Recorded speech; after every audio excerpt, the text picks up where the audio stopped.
느헤미야 8장 8절로 12절 말씀입니다. 하나님의 율법을 낭독하고 그 뜻을 해석하여 백성에게 그 낭독하는 것을 다 깨닫게 하니 백성이 율법의 말씀을 듣고 다 우는지라. 총독 느헤미야와 제사장 겸 학사 에스라와 백성을 가르치는 레위 사람들이 모든 백성에게 이르기를 오늘은 너희 하나님 야훼의 성일이니 슬퍼하지 말며 울지 말라 하고, 느헤미야가 또 그들에게 이르기를 너희는 가서 살찐 것을 먹고 단 것을 마시되 준비하지 못한 자에게는 나누어 주라. 이날은 우리 주의 성일이니 근심하지 말라.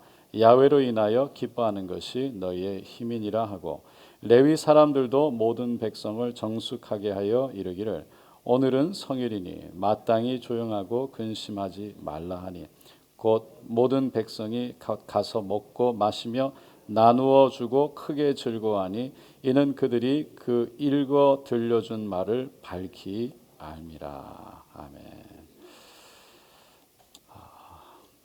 우리 하나님 사랑하시면 아멘 하시겠습니다. 아멘. 우리 함께합니다. 하나님도 나를 죽기까지 사랑하십니다. 아멘. 저는 오늘 느헤미야 8장 8절로 12절 말씀을 가지고 눈물과 기쁨이라는 제목으로 함께 은혜를 나누고자 합니다. 올해를 시작하면서 우리는 주 안에서 항상 기뻐하는 2020년이라는 표를 가지고 시작했습니다.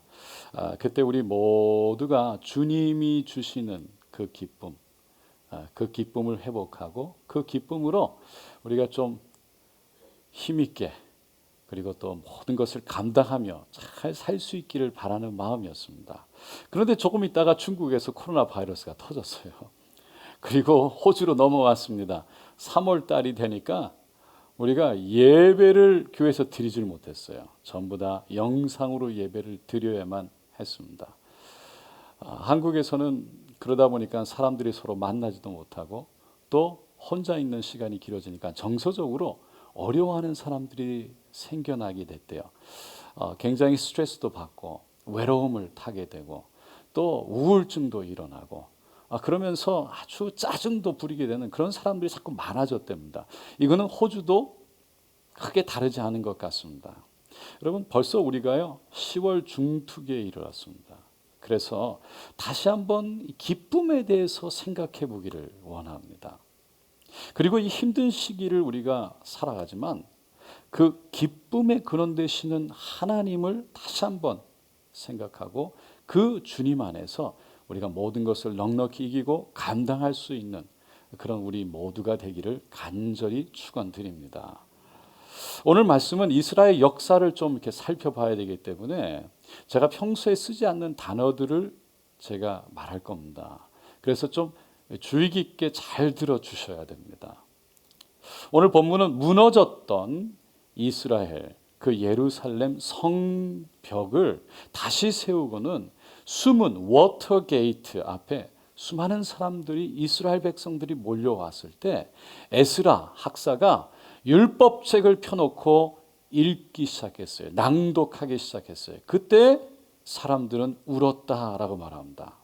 그렇게 우는 이스라엘 백성들을 향해서 에스라가 오늘은 너희 하나님 야훼의 성일이니 슬퍼하지 말며 울지 말라라고 위로합니다. 그리고 느헤미야도 이날은 우리 주의 성일이니 근심하지 말라. 야훼로 인하여 기뻐하는 것이 너희의 힘이니라라고 말합니다. 그런 에스라와 느헤미야의 위로와 격려 그리고 조언을 통해서 권면을 통해서 이스라엘 백성들의 태도가 바뀌어요. 먹고 마시며 나누어 주고 크게 기뻐했다, 즐거워했다라고 오늘 본문 12절은 말합니다. 이 본문을 이해하기 위해서는 이 본문 전까지 있었던 이스라엘의 역사를 좀 이해할 필요가 있습니다. 이스라엘이라는 나라의 첫 번째로 세워진 왕이요 사울이었죠. 그리고 두 번째로 세워진 왕이 다윗이었습니다. 그리고 다윗의 아들 솔로몬이 세 번째 왕으로 세워집니다. 그리고 솔로몬의 아들 르호보암 시대에 이 이스라엘은 북과 남으로 나뉘어지게 됩니다. 시간이 흘러서 북이스라엘은 아수르에 의해서 이 아수르라는 나라에 의해서 멸망을 당하고 남유다는 바벨론이라는 나라에 의해서 멸망을 당하지요.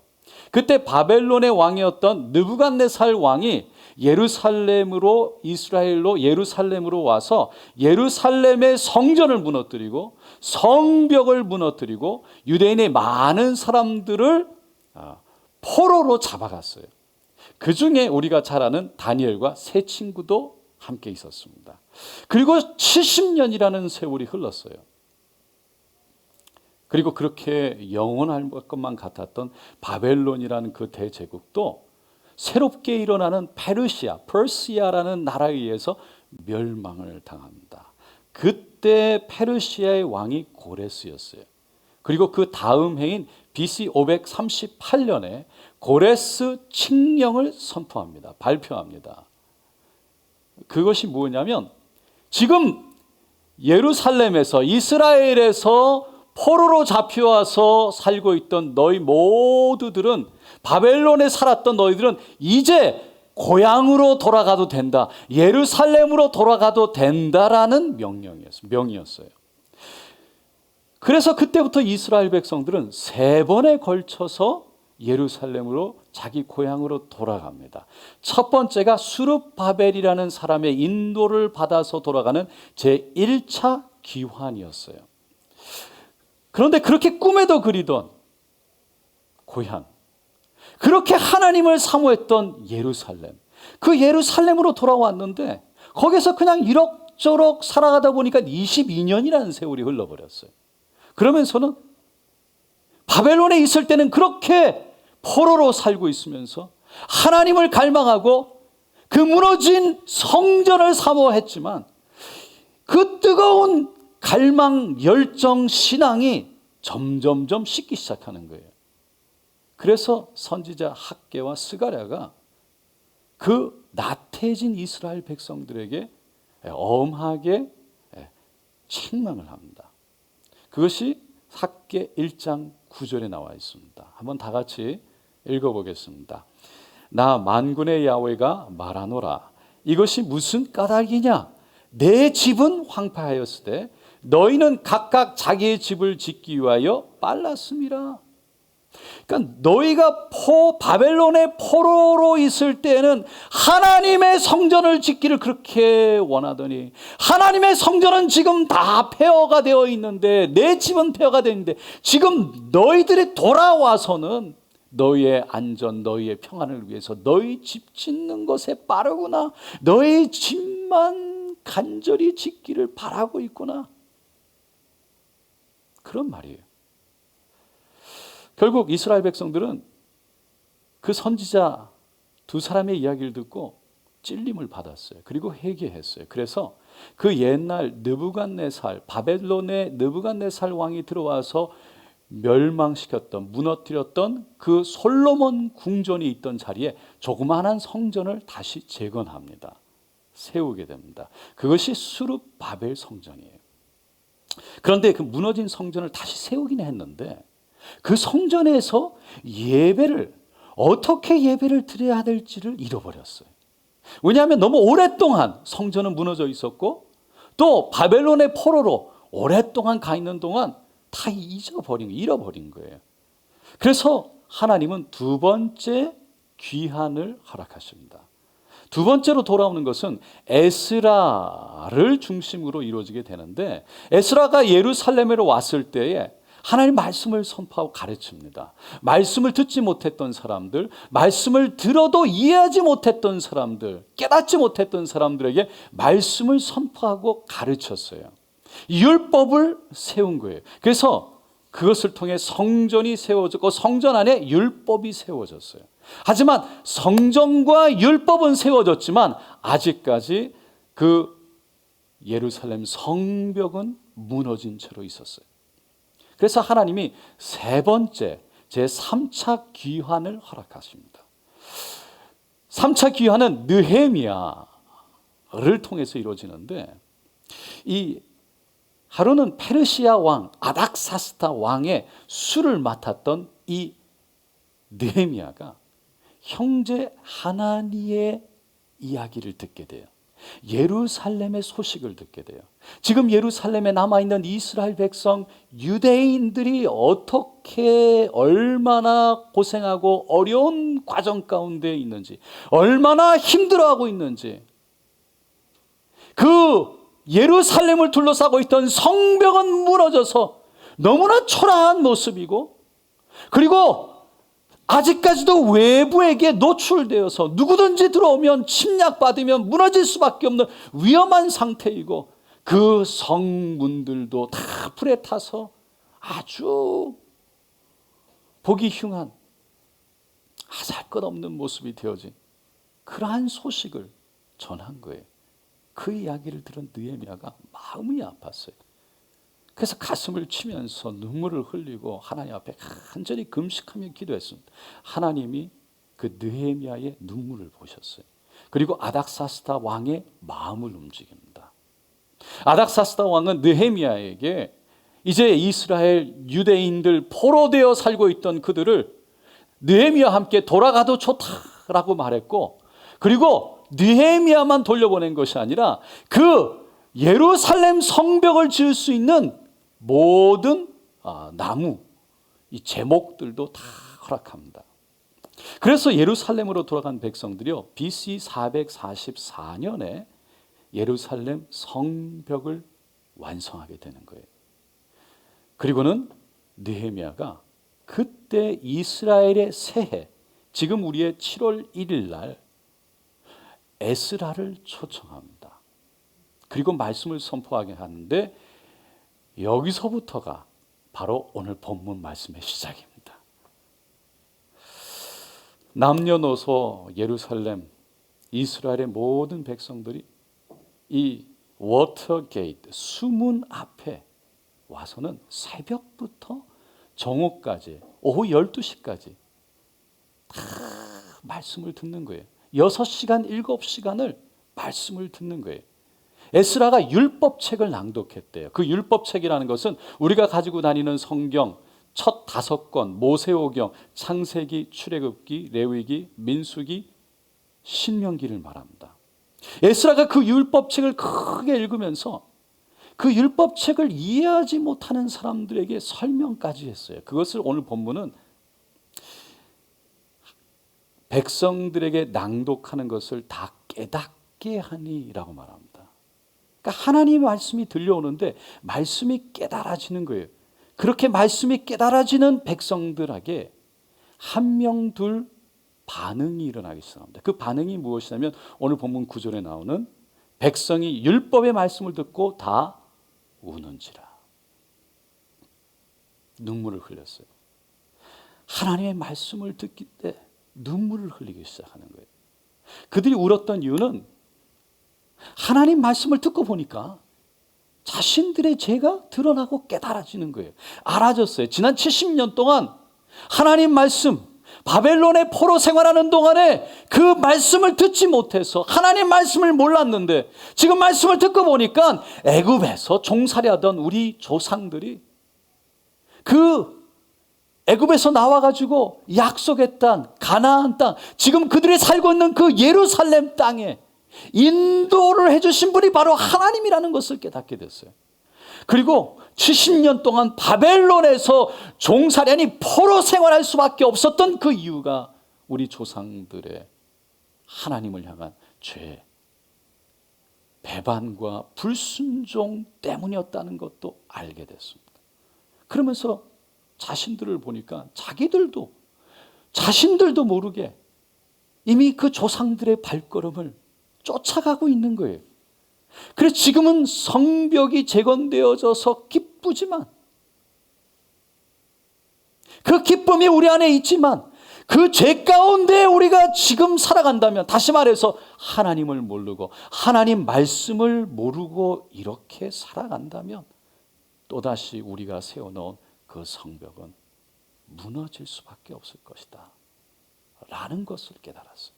다 하나님의 손에 있는 것이구나. 그래서 그들은 하나님 앞에서 뜨거운 눈물을 흘린 거예요.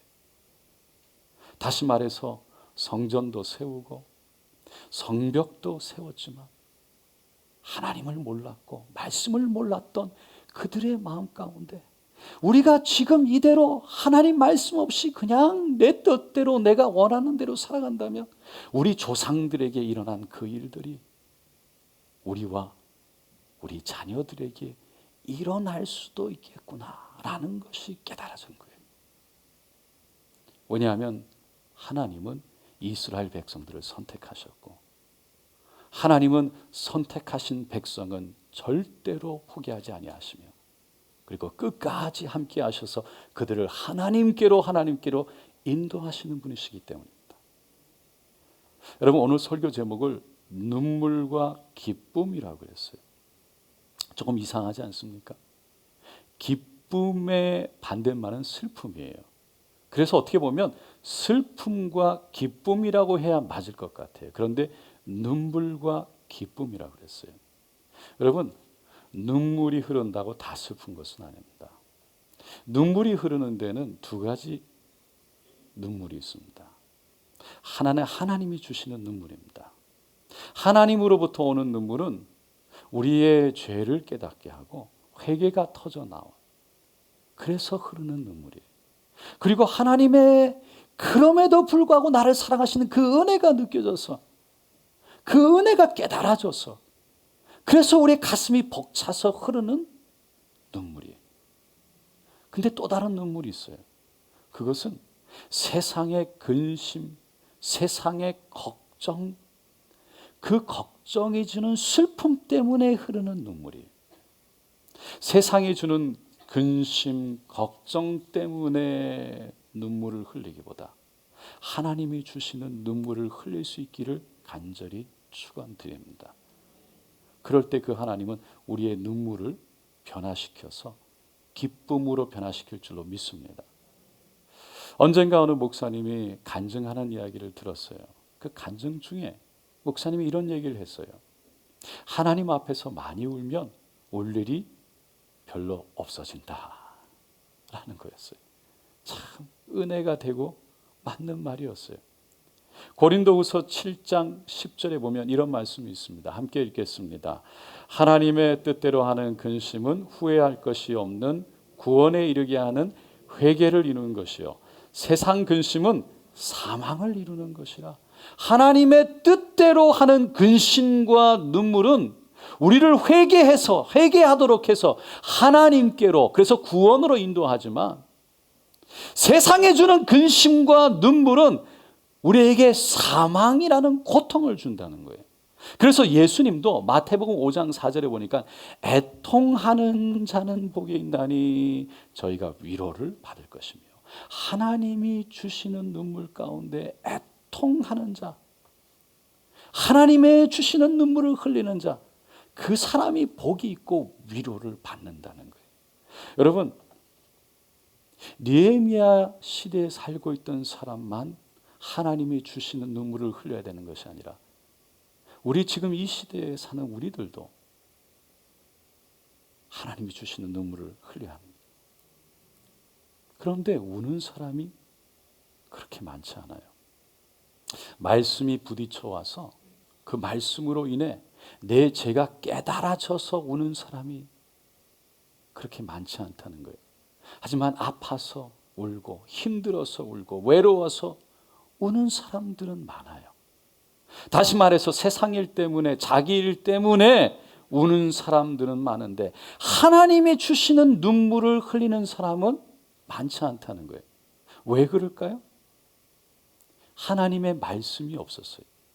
하나님의 말씀이 부딪혀오지 않았어요. 하나님 말씀으로 인해서 자신의 죄가 드러나고 그 죄가 보이지 않기 때문에, 죄가 깨달아지지 않기 때문이에요. 여러분, 이스라엘 백성들만 울어야 되는 것이 아닙니다. 우리도 하나님 앞에서 울어야 할 때가 있어요. 우리의 삶이, 그리고 이 땅에 살아가는 사람들의 삶이 하나님 말씀대로 살아가지 못하기 때문에 영적으로 무너지는 것을 보면서 근심하며 울어야 돼. 높이 지어놓은 그 성벽을 보면서 스스로 대단한 일을 했다, 참 대단하다, 그러면서 즐거워하는 것이 아니라 좋은 집과 큰 교회를 지어놓고 하나님께서 도우셔서 이렇게 감당할 수 있었다고 기뻐하고 즐거워만 하는 것이 아니라 우리가 하나님 말씀대로 살지 못하는 것을 보면서, 하나님 말씀이 무너져 내리고 있는 것을 보면서, 하나님의 이름이 땅에 떨어지는 것, 하나님의 영광이 땅에 떨어지는 것을 보면서 이스라엘 백성들 같이 근심하며 눈물을 흘려야 한다는 거예요. 여러분, 여러분의 가정, 우리의 가정은 얼마나 주님의 말씀으로 세워졌습니까? 그 말씀대로 얼마나 다스려지고 있습니까? 우리의 자녀들은 어떤가요? 나는요? 나는 그 말씀대로 살아갑니까?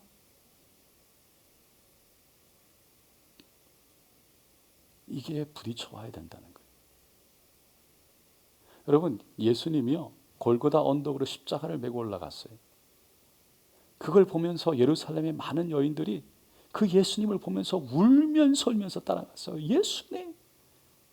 그때 예수님이 뒤돌아보면서 이렇게 말합니다. 예루살렘의 딸들아, 나를 위해서 울지 말고 너와 너희의 자녀들을 위해서 울라. 여러분, 여러분들은 그 예수님 말씀 앞에 어떤 마음이십니까? 울음이 있기 위해서는요, 눈물이 있기 위해서는요, 먼저 하나님의 말씀에 대한 경외함이 있어야 돼요. 하나님의 말씀을 말씀으로 받아야 돼요. 우리가 읽진 않았지만 오늘 본문 앞에 나오는 5절에 보면 에스라가 말씀을 낭독할 때 사람들이 다 일어나서 말씀을 들었대요. 6시간, 7시간을. 그리고 그 다음 절 6절에 보면 에스라가 하나님을 경배할 때, 하나님을 송축할 때 두 손을 들고 아멘, 아멘 하고요, 머리를 숙여, 몸을 숙여 땅에 얼굴을 대고 하나님을 경배했다라고 말. 그것을 하나님을 경외하는 거예요. 그래서 하나님을 경외하니까 하나님의 말씀을 경외하는 거예요. 그게 그들의 마음이었어요. 모습이었어요. 그렇게 말씀을 진심으로 받아들이니까 자신들의 죄가 깨달아졌어요. 자신들의 죄가 보여졌어요. 드러났어요. 말씀으로 인해 마음에 찔려왔어요. 그래서 눈물이 터져 나온 거예요. 진실한 회개.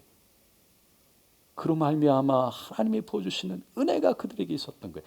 그럴 때 하나님은 그들의 눈물을 변화시켜서 기쁨으로 바꾸셨어요. 오늘 본문에서 에스라가 이스라엘 백성들이 우는 모습을 보면서 이렇게 말하지요. 오늘은 야훼의 성일이니 슬퍼하지 말며 울지 말라. 그 옆에 서 있던 느헤미야도 이렇게 외칩니다. 이날은 우리 주의 성일이니 근심하지 말라. 야훼로 인하여 기뻐하는 것이 너희의 힘이니라. 하나님으로 인해 기뻐하는 것이 우리의 힘이라는 거예요. 하나님으로 인해. 여러분, 하나님으로 인해서 기뻐하기 위해서는 하나님으로 인해서 먼저 눈물을 흘려야 돼요. 우리 자신의 죄를 인해 자신의 부족한 초라한 모습을 보면서 하나님 앞에 서기에 너무나 나약한 작은 존재를 보면서 하나님 앞에 애통해 할 때 하나님은 그 슬픔을, 눈물을 역설적으로 기쁨으로 바꿔주십니다. 그래서 하나님이 주시는 눈물과 기쁨은 동전의 양면과 같은 거예요. 그래서 하나님이 주시는 눈물, 그 눈물이 우리의 힘이고 하나님이 주시는 기쁨이 우리의 힘인 겁니다. 한국에서는요, 아이들이 아빠 힘내세요, 응원하는 노래가 있어요. 아빠 힘내세요, 우리가 있잖아요. 힘내다가 힘이 돌아가겠어. 아무리 힘들어도 아이들을 보면 기쁨이 생겨요. 그리고 기쁨 때문에 감당해요. 힘들고 어려워도 힘이 나는 거죠. 저희 집에 둘째 애가 사춘기를 지나면서 말수가 줄었어요. 지금은 많이 바뀌었는데 마음에 있는 걸 잘 표현을 안 해요. 그래서 무슨 생각을 하는지 잘 모르겠어요. 몇 년 전에 어버이 주일날 저에게 작은 선물을 하나 했는데 작은 카드입니다. 이겁니다. 이거를 제가 제 책상에 사무실에 이렇게 항상 놔두거든요. 어느 설교 준비하다 갑자기 이게 보였어요. 이게 뭐냐면 To my dad, 아빠에게 I know I rarely say it, but I hope that you can see you're the best dad ever and you mean the world to me. 그러니까 내가 자주 말하지 않는 것 내가 알지만 제가 바라기는 아빠는 저에게 최고의 아빠이고 또 이 세상의 그 어떤 것들보다 더 의미가 있는 귀한 분이라는 것을 아셨으면 좋겠어요. 그런 뜻이에요. 이거를 읽으면서 둘째가 말은 하지 않았지만 표현하진 않았지만 둘째 마음이 읽어졌어요. 느껴졌어요. 어제 다시 읽는데 마음이 찡한 거예요. 그러면서 제 마음에 힘이 나는 거야. 설교 준비 더 열심히 해야지. 여러분 기쁨은요 우리가 살아가는데 큰 힘이 되는 거예요. 근데 부모를 향한 이런 마음이 저희 집 둘째만이겠어요? 다 여러분의 자녀들도 여러분을 향한 부모를 향한 같은 마음입니다. 근데 그 마음을 느끼게 되면 경험하게 되면 우리 안에 기쁨이 일어나고 그 기쁨이 우리에게 힘이 되는 거예요. 이와 같이 하나님 때문에 우리 마음 깊은 곳에서 하나님을 경험하는 기쁨이 일어날 때 그 기쁨이 세상에 줄 수도 없고 알 수도 없는 우리의 힘이 되어진다는 거예요. 저는 오늘 본문 말씀을 가만히 묵상하면서 느헤미야라는 사람을 다시 보게 됐어요. 오늘 본문에는 나오지 않지만 사실 느헤미야는 그렇게 이스라엘 백성들과 함께 어렵게 고생해서 예루살렘 성벽을 세웠어요. 이루 말할 수 없는 어려움이 있었어요. 처음 성벽을 세우겠다고 공사를 시작했을 때요. 사마리아 관리들이 나타나서 말도 안 된다고 비웃었어요. 절대로 성벽 재건 공사는 이루어질 수 없다고 성공하지 못할 거라고 장담했어요. 바벨론의 포로로 잡혀갔다가 끌려갔다가 온 사람들이 성벽을 지어봤자 얼마나 짓겠냐고 여우 한 마리만 올라가도 다 무너질 거라고 초롱했어요. 손가락질했어요. 그런데 순탄하게 성벽이 지어지기 시작하는 거예요. 올라가는 거예요. 그러니까 이들이 갑자기 당황하기 시작했어요. 그래서 그 여러 가지 방법으로 막 방해하기 시작하는 거예요. 그러나 이 느헤미야 백성들은 그 수많은 방해를 뚫고 벽돌 하나하나 세웠습니다. 그리고 성벽을 완성했어요. 그렇게 성벽이 세워졌을 때, 완성되어졌을 때, 일어났을 때 여러분 그들의 마음속에 얼마나 기뻤겠어요. 그 기쁨은 이루 말할 수 없을 거예요. 안 된다고 했지만 봐라 되지 않느냐. 기쁨이 하늘을 찔렀을 거예요. 너희들이 안 된다고 했지만 봐라 하나님이 하지 않았느냐. 그러면서 마음의 패기가 충천했을 거예요. 바로 그때 느헤미야가 그 기쁨과 패기를 발산하는 축제를 벌리고 그 기쁨을 누리게 한 것이 아니라 수문 앞에 다 백성들을 모이게 하고 에스라를 모셔서 말씀을 듣게 합니다. 말씀을 선포하게 해요. 그리고는 그 말씀을 통해서 마음에 깊이 깨달아지면서 자신의 모습들이 보여지고 자신의 죄가 드러나면서 그 눈물을 흘리는 이스라엘 백성들에게 우리가 성벽이 지어졌기 때문에가 아니라 성벽이 완성되었기 때문에가 아니라 야훼 하나님 그분 때문에 우리가 기뻐하고 기뻐하자라고 외쳤던 거예요. 이것이 느헤미야의 영적인 리더십이었고 오늘날까지도 하나님의 사람으로 기억되게 하는 느헤미야의 영성이었던 겁니다.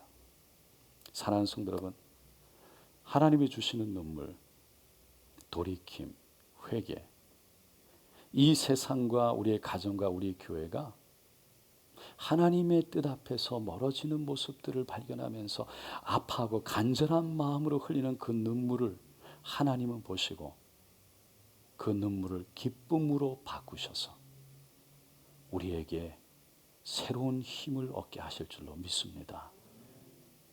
오늘 야훼 한 분만으로 예뻐하고 기뻐하는 그 은혜를 누림으로 이 시대를 힘있게 살아가게 되시기를 예수님의 이름으로 축원드립니다.